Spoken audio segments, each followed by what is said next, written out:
Good day. In this video, I will critique a case study about DSD or Disorder of Sex Development, entitled 46XX Testicular Disorder of Sex Development, a case report and systematic review. In this presentation, I will be discussing the information about the journal and the research critique. Let's now proceed to the summary of the research. XX male syndrome, a subset of disorders of sex development, often presents with normal external genitalia, leading patients to discover their condition in adulthood due to infertility. Lack of established guidelines for managing XX male syndrome prompted this study, which aimed to evaluate existing literature to provide guidance for physicians managing these patients. In September 2018, a systematic review that adhered to PRISMA principles was carried out. XX male syndrome, DSD, infertility, and hypogonadism were the search terms used to search major databases like Medline, Web of Science, Embase, and Google Scholar. All published studies on the subject were to be found according to the search. Comprehensive examination and care options for patients with XX male syndrome are recommended by the study. Moving on to the inclusions of key conclusions, physicians should conduct a thorough physical examination, paying particular attention to detecting cryptochoridism, hypospadias, penis size, and gynecomastia.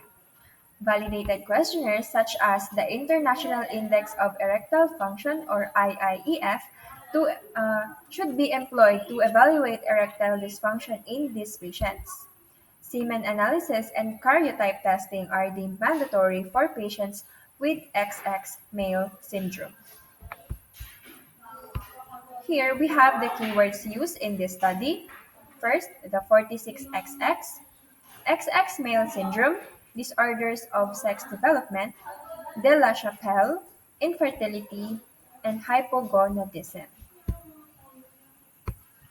The problem addressed in this study is the occurrence of 46XX testicular disorder of sex development.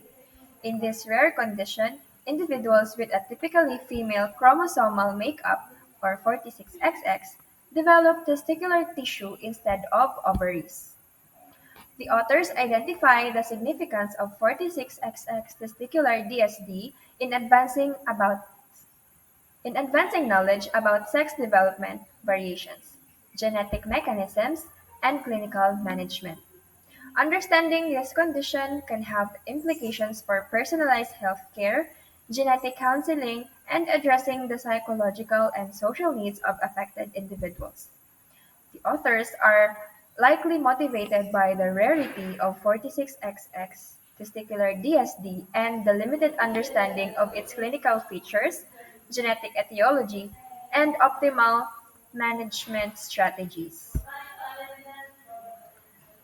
Here are the research questions used in the study. First, what are the clinical presentations and genetic mechanisms underlying 46XX testicular DSD? Next, what are the psychological and social implications for individuals with this condition? And last, what diagnostic modalities and management strategies are effective for 46XX testicular DSD?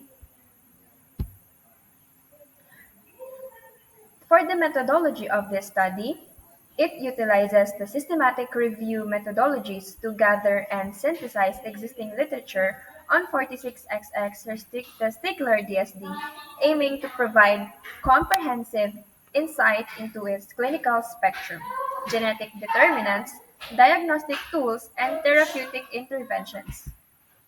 Additionally, the case report included in the study may offer novel clinical observations or genetic findings relevant to understanding and managing 46XX testicular DSD. Enabling technologies or instruments in this context primarily include databases such as Medline, Web of Science, Embase, and Google Scholar. These platforms facilitate the search and retrieval of relevant literature. Additionally, reference lists in relevant studies were utilized to search for additional studies. The selection of specific databases or search terms was likely based on their comprehensiveness and relevance to the research question.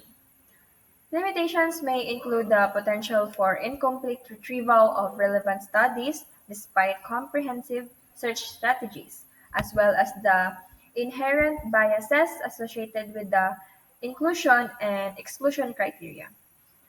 Additionally, reliance on public literature may introduce publication bias, such as studies with positive or statistically significant results are more likely to be published. Depending on the research question available and resources, approaches such as meta-analysis, qualitative synthesis, or contacting experts in the field of unpublished data could complement or enhance the findings of systematic review. Moreover, utilizing additional databases or employing alternative search strategies such as snowball sampling may further improve the comprehensiveness of the literature search. Overall, the methodology outlined in the study appears appropriate for the research.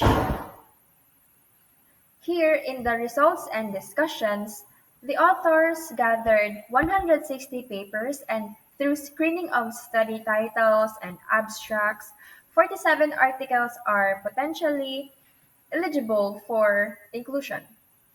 A further assessment was then conducted based on the full text, which led to the exclusion of 10 papers.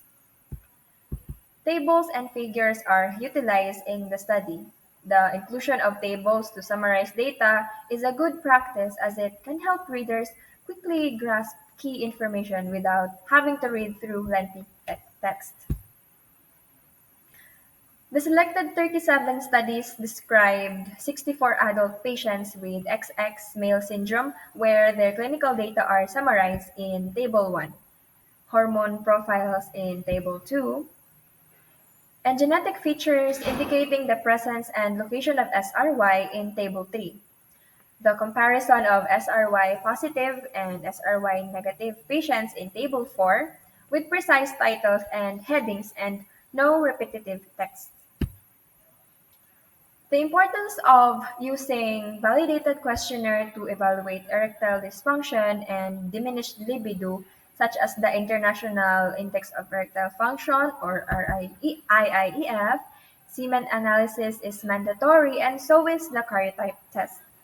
An abdominal ultrasound is used to exclude residual Mullerian structures. Genetic and endocrine consultations assess the status of the patient who often has hypergonadotropic hypogonadism, shown in Figure 2. For the conclusions, recommendations, and future directions of this study, the objective of the paper appears to be met. It also provided insights into clinical management based on the systematic review of the existing literature. The rarity of 46XX male DSD is generalized as rare and often caused by genetic or chromosomal abnormalities. Recommendations were drawn for clinical management such as the use of FISH and PCR for diagnosis and the consideration of alternative fertility options. The paper provided valuable information about the clinical presentation, genetic features, and management of 46XX male abnormalities in urology consultations and offers recommendations for clinical practice. Replication in diverse settings could help validate the findings and enhance the generalizability of the conclusions. Assumption that may still be in progress is the exact genetic or chromosomal mechanisms underlying 46XX male DSD. Further research is needed to confirm these assumptions and elucidate the precise etiology of the condition. These assumptions could be tested through further genetic and molecular studies aimed at identifying specific mutations or chromosomal abnormalities associated with 46XX male DSD. The primary conclusions of the paper are: 46XX male disorder of sex development is rare and typically caused by genetic or chromosomal abnormalities. Fluorescence in situ hybridization or FISH and polymerase chain reaction, also known as PCR, technologies are valuable for detecting the SRY gene in patients with 46XX male DSD. Clinicians should also consider chromosomal abnormalities in neurology consultations for adolescents and adults, especially when investigating gynecomastia or infertility. TESE or testicular sperm extraction is not recommended for fertility treatment in patients with this condition, and alternative options such as adoption or in vitro fertilization with a sperm donor should be considered.